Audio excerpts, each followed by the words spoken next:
Hello friends, yesterday we talked about classical criticism. Now today we will discuss romantic criticism or romanticism. As you all know, romanticism started as a movement against the artificiality and conventionality of the age of reason.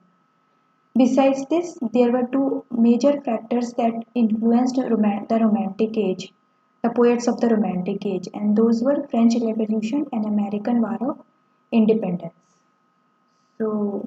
The movement of Romanticism began with the publication of lyrical ballads in the 18th century, which was written by Wordsworth and Coleridge. Later on, Wordsworth added a preface in the lyrical ballads where he has given his theory of Romanticism. So today we will discuss about Romantic theory of art, and in my next lecture we will talk about Wordsworth theory of poetry and compare it with Coleridge's theory of poetry. So let's begin with today's lecture. The Romantic theory of art. Yesterday we discussed that both Aristotle and Plato, they viewed art as an act of imitation or mimesis. But according to the Romantics, art is not imitation. Art is creation. Poetry is the expression of the inner man. According to Wordsworth, poetry is the spontaneous overflow of emotions. According to Coleridge, poetry is the revelation of the inner world of man. According to Shelley, poetry is the expression of imagination. So these are three definitions that you are supposed to write in your exams if you are asked to attempt a critique or write a romantic theory of art. So you begin your answer by writing these definitions given by three different poets. Then we'll come to the central ideas of romantic theory. The central ideas of romantic theory are imagination, inspiration, organicism, and emotion. Now we will look into each of these ideas separately. First is imagination. Imagination is a mysterious creative faculty which transcends reason. Imagination bridges the gap between sensation and thought. The next is inspiration. Inspiration is one of the most central concepts of romantic criticism. To be inspired means to be breathed on by God. According to Shelley, poetry is the result of involuntary inspiration, so that when composition begins, inspiration is already on the decline. If poetry comes not as naturally as leaves to a tree, it had better not come at all. These were Shelley's views of poetry. And you see how important inspiration is for the Romantics. Next is organicism. According to Romantics, the work of art is like an organism. According to Wordsworth, the poet's work should grow like a forest tree.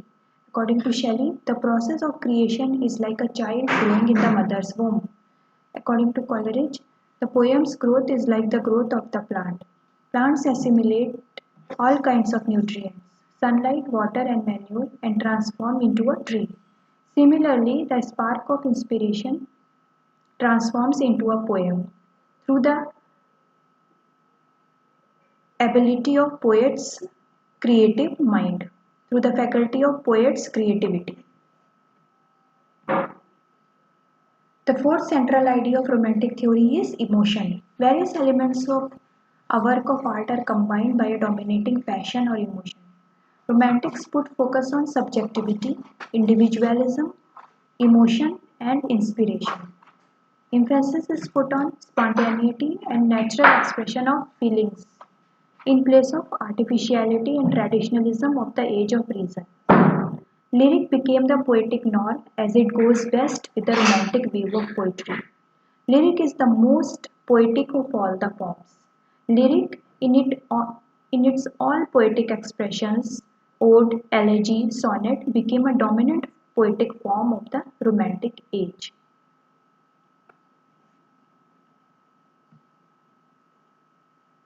The five eyes of Romanticism. It's important that you should know the five eyes of Romanticism, and if you write these five eyes in your exams, you will surely get good marks.